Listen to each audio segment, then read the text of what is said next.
Morning, morning. How's everyone going? So my name's Craig Johnson. I am a principal solution architect at Forward Networks. So quick show of hands, who here would consider themselves a network engineer, network guy, something like that? Okay. Who here has taken down a production network before? Awesome, awesome. Everyone has. So what I want to talk today about is introducing a little bit of chaos into your networks in an effort to build more resiliency, an idea that we've taken from on-prem data center networks. I want to apply the same kind of logic into our AWS networks. So a little bit about me. Most of my career has actually been on the data center side. Spent many, many years at Cisco, got the CCIEs, they're all expired these days. Most of what I do is on the CLI. I'm going to apply a lot of those same principles here. Also, if you're interested in a community builder program, definitely reach me afterwards. It's a great program. It's probably the best thing I've done in my career in the last 5 years. And I also run a local networking group. If you're anyone in the Dallas area, feel free to come talk to me about that. So, let's call a little ground rules. Like I said, I'm a CLI junkie. Most of what we're going to do is going to be using the CLI and actually putting these ideas into practice. So, being an engineer, network engineer, is hard. It's always the network. That's what the shirt is. It's always, everyone always blames the network, and that's the mindset we're going to go into. It's natural that they blame the network. The network is the glue of everything inside your environment. So when something doesn't work, I can't say it's the database, I can't say it's the application. The network is the thing that connects all of those things together. So that's the kind of mindset you have to take. You're always having to disprove it's the network. And I'm going to show you how to do a little bit of that to give you some of that confidence and to give you the way to say, hey, I definitely can show management and everyone else the network is not the problem here. Like I mentioned, I'm going to show you some screenshots, and that'll be some useful, but I'm going to show you mostly what we do either via pipelines, CLI, infrastructure as code. This is going to come from a repo that I have that I've created that'll you'll be able to download. At the end, you'll have a QR code for it. You can see the code that I've done to create this and actually run some of the scripts that I've done to be able to actually introduce some of this chaos into your environment. And of course, what I don't like about doing things, in the cloud is a lot of my traditional network engineer tools don't really work anymore. I used to be able to, log into a router. I SSH into my Cisco router, run a few show commands, show some routes, do some pings. I can't really SSH into a transit gateway to look at its routes. I can go to that screen and kind of see it, but I can't really look at a routing table. Most of the time there really isn't a routing table to look at. I don't have access to the same level of functionality. Now, some people will say, well, just turn on things like flow logs and you get that. I'll explain why that's not a great idea in a second. But as I said, all of the code that I'm going to use today is available at the end of this presentation. You'll be able to go to my repo, download it, play with it. It's an environment you can set up, but you can also take the concepts into your own environment. Okay, so today the game plan, what we're going to do. I'm going to talk about breaking your network for fun and profit. This is going to be showing how I'm going to introduce some of this controlled chaos into your environment. But first, we have to gather a baseline. So before you make your change, if you've ever done any network changes, before you go to your change control board, you have to have a baseline of what your environment looks like and to verify everything works before that. How do we do that and how do we prove that out? Do I actually trust what my applications are saying? And this is always the disconnect between the network team and the rest of the IT crowd is that, well, the network sees the flows, but you don't always really know if the application is actually working as it is. I'm going to show you why we don't necessarily need to trust those, but we can get our own metrics on this. I want to introduce you to the idea of verifying my network based on intent. So when I do a change, I've got a mop, and I'm like, okay, I'm going to make these route changes, these attachment changes, these changes to an ALB. I don't want you to think about it that way. I want you to think about what is the intent of my change. Like, what flows do I want? Where's my source, my destination, ports and protocols? Is that actually working? Whatever I change in the middle doesn't matter so much, because oftentimes I'm not the only one making the change. I can verify that my change was done correctly. I implemented it the way I meant to. That doesn't mean the intent was right. So I want to give you a view on that. We're going to iterate on this a little bit, so I want to show you how we can take this and actually iterate through your environment so you're not just saying, okay, do this one time, do it for one flow. We can do this in a more automated way so that we're not doing this manually. Now, a lot of people still do the ClickOps manually, but this will let you integrate it into your pipelines. My code has examples of that too.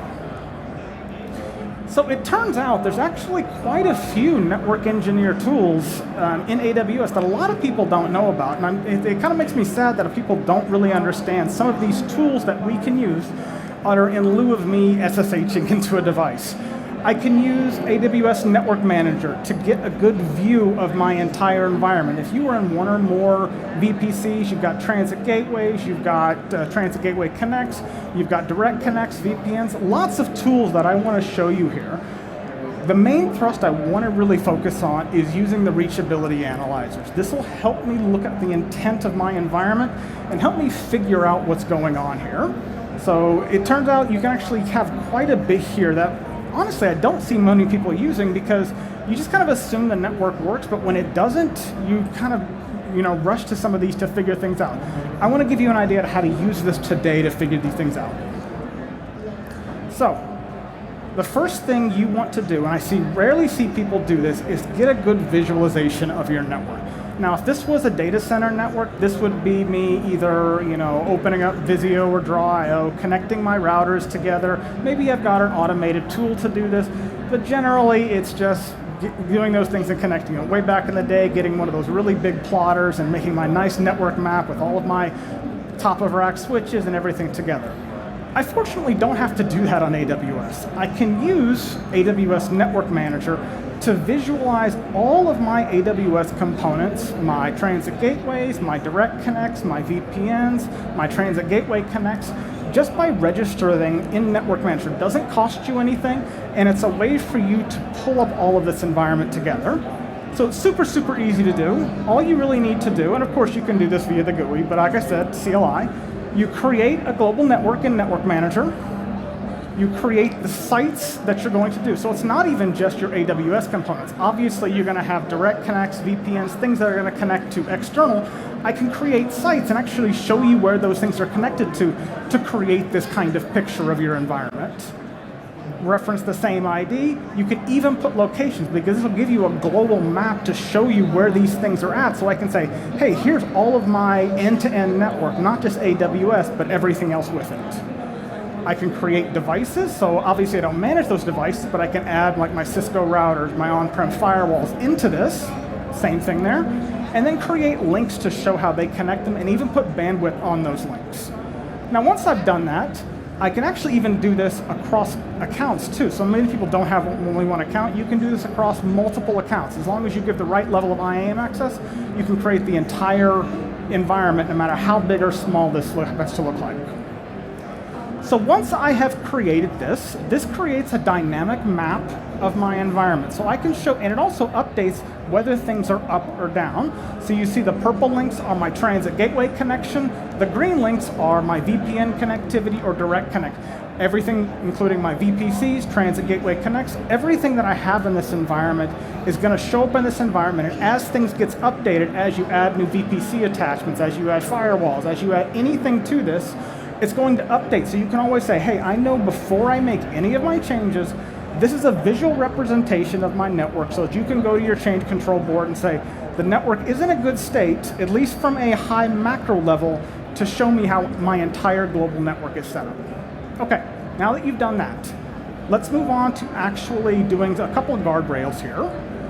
So a lot of people say, well, I can just turn on flow logs or I can use synthetic transactions. There's a lot of good observability tools to do that.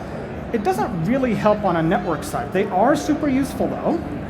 They give you a steady state of what the traffic of my network looks like. So before I've made the change, I can get an idea of, okay, here are the traffic that's going on in my environment. Here's what it looks like. What does that mean for the rest of the environment though?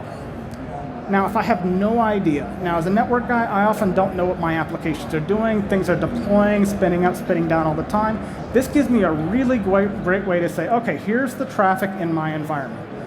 They are kind of pricey to leave on all the time. Turning on flow logs, if you have a lot of traffic, that generates synthetic data, tells me source, destination, 5-tuple data for all that. Kind of expensive to leave on all the time, so not something you may not want to do if you don't need that level of data analysis. For outages, and we are actually trying to figure out what's wrong, they're not so useful. And the reason is these are things that are looking at the state of the network, looking at the traffic.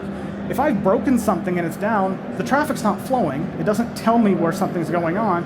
And it also has a lot of different places to look. If I've got more than a few VPCs, I've got to look at flow logs in multiple places. There's some good AI tools that'll help you figure this out, but kind of not very useful here. But definitely have them. When you need them, turn them on. You've got a good monitor of what the network looks like if you have transactions down, ALDs, things like that. Okay, so let's talk about intent checks. So intent checks are how we're going to build this model of the environment. Provides a way to ensure changes I make never break the network. The idea is whenever I make a change, I want to make sure I exit that change window never having had a broken network. And I need a way to prove it not just to myself, but to all the other stakeholders. So network changes are by far the largest source of outages that you will see in an environment. Now, network changes can encompass a lot of different things, but the reason that is back to my original point, the network touches everything, so they're going to cause the most outages. We need to provide a way to prevent that. I should know all my critical flows. This gives me, back to the previous slide, gives me an idea of what my critical flows are, or at least I know what my applications care about. You know, this source goes to this destination through this load balancer, whatever it happens to be. Like I said, flow logs only check for actual traffic, so they don't help me when things are down. I need a way to make sure the network is performing like I expect it to pre and post change. And that's really the key, pre and post. How can I do that, though, without relying on a bunch of application verifiers on the phone say, yep, my app looks good, my app looks good. You know, any size environment, that could be 100 people on a call checking for these things. I need to be able to do this myself. And as a network guy, I don't necessarily have visibility in those applications. This is where Reachability Analyzer comes in. It is absolutely your best friend in making network changes, and I highly recommend you start using it. What this means is we're going to introduce a little bit of chaos into our environment, but we're going to use Reachability Analyzer to help me figure out if what I've done actually breaks the environment. Now, the simulated change we're going to make here, we can make an actual real change. My environment here is actually going to show more of a simulated level change. I want to make sure any change that I make doesn't infect the intent of the network, though. Now, what kind of change could it? Could be a messed up route, I could mess up a security group, network ACL, maybe I screwed up a whole attachment. Doesn't really matter. You can use this for a macro view, Transit Gateway Analyzer, if I want to go across regions, or even more of a micro view. Look at, you know, connectivity between instances in a VPC or a Lambda or whatever. So let's go ahead and break something.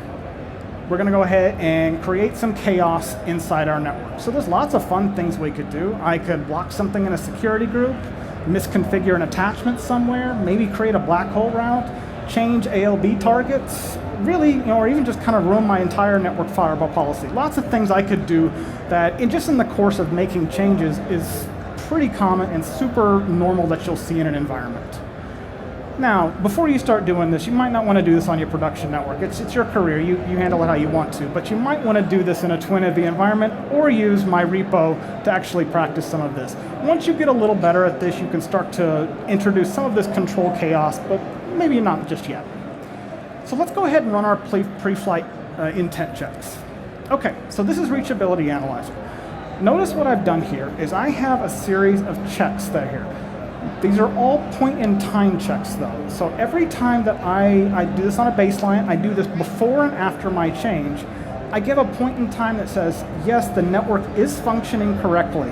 And when I say the network is functioning correctly, what that means is I've specified a source interface, source port, source IP address, destination, ports and protocols that I'm trying to get to, and it's going to tell me the exact path it takes through my AWS environment. It goes from the instance I'm going from, the ENI that it's attached to, any security groups and network ACLs you pass through, the routing table that it's configured with, all the way till it finally gets to its destination. This is what I mean by intent. I have source, destination, everything in between, and really all I care about is a yes, no. Does this pass? Does this fail?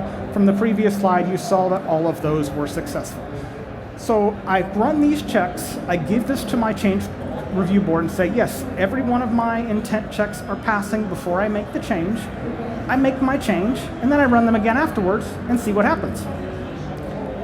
So let's do that. We'll go ahead and make our change that breaks something in the environment. The reason this is useful is if I'm making a change and I don't know the effect of it, trying to get all of my applications to check, that could take a long time. I only have so much time in my maintenance window to do this though. Like I said, I could run my pings and trace routes and things like that. That's only going to give me basic connectivity. That's not going to tell me, going through a firewall or going through a security group, am I actually hitting the right ports? And it's extremely limited in time. If I have a change window and I have 4 hours to do it, if I mess up something and I don't know necessarily what it was or where I need to pinpoint, getting all my application people to tell me, oh, this app works, this app doesn't work, but it works in this region, but not in this region, this is a way that you can use this to tell you right away what things work, what things don't work. Okay, so I've made my bad change. I've run my analyzer afterwards. You can see it shows up as not reachable. Now I quickly can say, okay, not reachable, well, I need to troubleshoot what's going on with this. Or if it's near the end of the change window, I back out of the change. Going inside, you can see exactly what's going on here. Fourth line down, it says you've got an attachment misconfigured on this particular VPC. That's the issue you need to go to. It may not be that simple to tell you exactly what the issue is, but you at least have that pass-fail to know that change that you made, here is the pinpoint, and you can know, you're not guessing what the state of the network is. You have a good intent. Because you've run this before and after you've made the change, you've got actionable data. If the change goes bad, you know exactly what to do for next time, and you're not saying, oh, back out the change, revert everything, and you're still blind because you don't exactly know what happened. You've got the forensic data to figure this out. Now, I want you to think about setting this up in a pipeline. This is what my code. So this manual changes are just fine. And you can use this for all sorts of things, attachments, transit gateways, VPC endpoints, even VPN connectivity all the way to your on-prem side. Set this up in a pipeline. The idea is the tagline I want you to walk away with is never exit a change with the broken network. This is great for point-in-time stuff, but you can automate this a little bit too. The code that I have does this via Terraform. You can do this via CloudFormation, where I actually have a pre and post to say, before I make the change, run my reachability checks, give me a pass, execute the change via the same pipeline, run those same checks again, gives me a pass-fail. If I get any fails, I can have a human intervention, or I can optionally back out of the change entirely. You've created some chaos to give you an idea, but to give you a way to really narrow down to figure out what's going on. Now, what a lot of people say is, my network is super, super complex. You've shown me just a few flows here. I have thousands of applications that are going on. I don't really know what they look like. How do I create all of those intent checks? That's where those observability tools I had before come in. Those flow logs that you had, those synthetic transactions, this is where you can look at all of the top talkers on your network. You obviously gather this data from your applications, but I look at the top talkers and I say, okay, here is my critical application. Just because they're sending this much traffic, it gives me source, destination, IP address, all things I can easily plug into Reachability Analyzer. Firewall rules, either from a physical or virtual or AWS network firewall, will tell you which ones are getting the most hits, so you can also see that data too. You can update these intent checks over time in an automated way. This is a super easy thing to do. In my code, I actually have these flow logs running and SageMaker dashboards, so you can actually start to pull them out and queries it, so you'll be able to see that kind of data too. So very, very good use case for AI to keep this in a continually updated pipeline. So that's the code. That's the link that I have there. It'll be a QR code pop up. But what I want you to think about, schedule your first sort of chaos hour. This is something you should do, kind of like a DR test, something that you do monthly, quarterly. Do something that, is going to, you don't necessarily know what the change is. Different person breaking the network is one that's fixing it. Now my code does this too. It has a randomized break on there, so you can practice this on your own. But you want to blend these kind of tools together. The observability tools are great for pulling the data in. This kind of, thought process that people have, getting people to really think about, hey, when I make my change, I need to have these checks. Not because they're going to make, they'll take a little more time, sure, but it really saves me because I can prove out to people, network is the problem, network is not the problem. Use the repo and the runbook to go for it. And if you'd like, submit some PR improvements, and I'll be here in the Theater Expo. There's the QR code for it as well if you'd like to link to the repo for it. So feel free to come up to me, ask any questions, and I appreciate everyone.